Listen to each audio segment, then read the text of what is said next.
Welcome everyone. This is AI Astronaut speaking. Today we will be discussing the topic of cryptocurrency versus fiat money. Who will win? This is, let me remind you, only the 8th episode of the Kanga University Podcast series.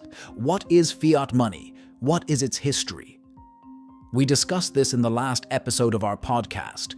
Let me remind you that fiat money is a medium of exchange, a store of value, and a unit of account. The history of money is very long. We started with barter, then came coins, and then paper money.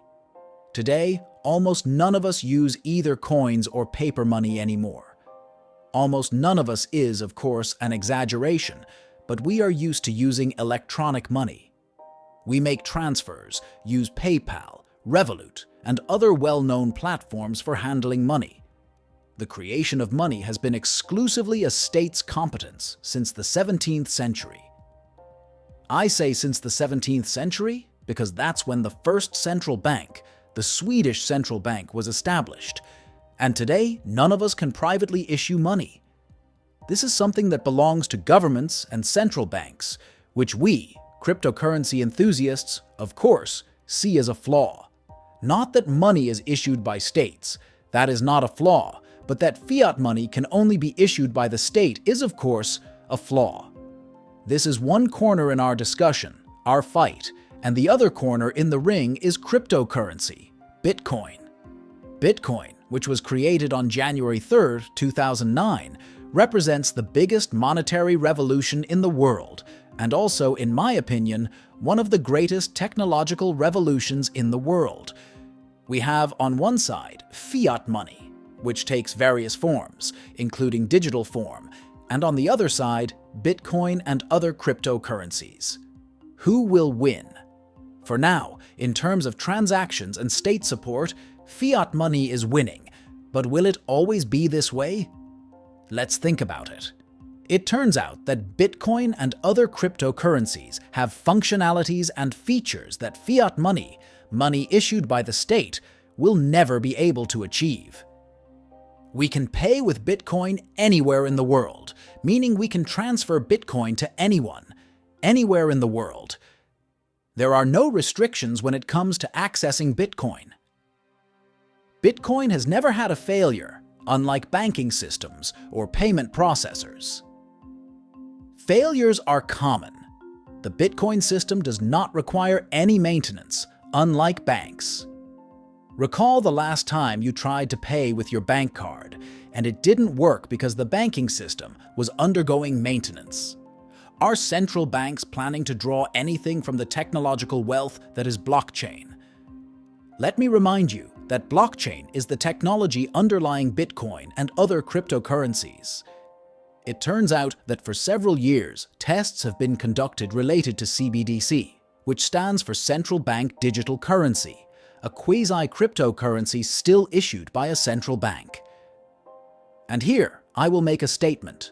I believe that CBDC, the cryptocurrencies that are or will be issued by central banks, are not beneficial for us.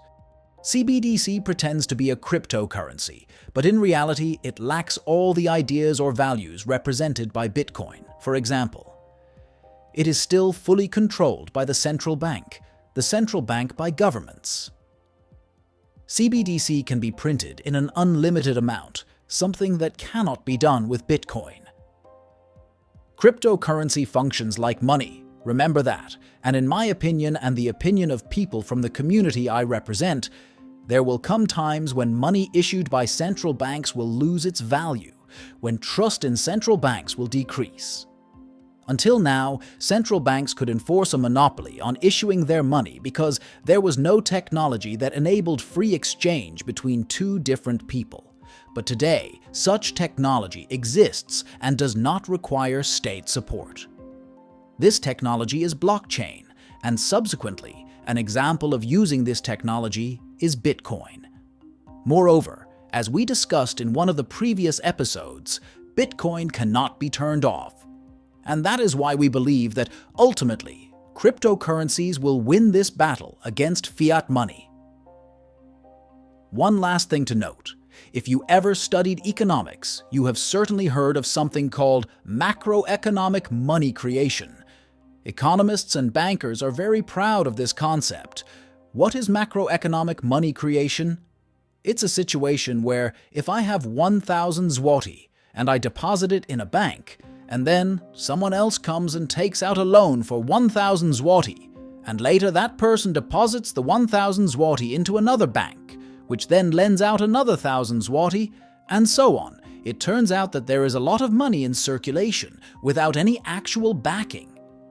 This is macroeconomic money creation. Here, someone noticed a certain coincidence, a certain rule. Namely, in macroeconomic money creation, the more debt, the more obligations to banks that institutions or ordinary people like you and me have, the more empty money is in circulation. With Bitcoin, it doesn't work like that. When I deposit my Bitcoin on a cryptocurrency exchange, that exchange does not have any tools to issue multiple loans or create more Bitcoin based on that deposit. The amount of Bitcoin in circulation is exactly as it is.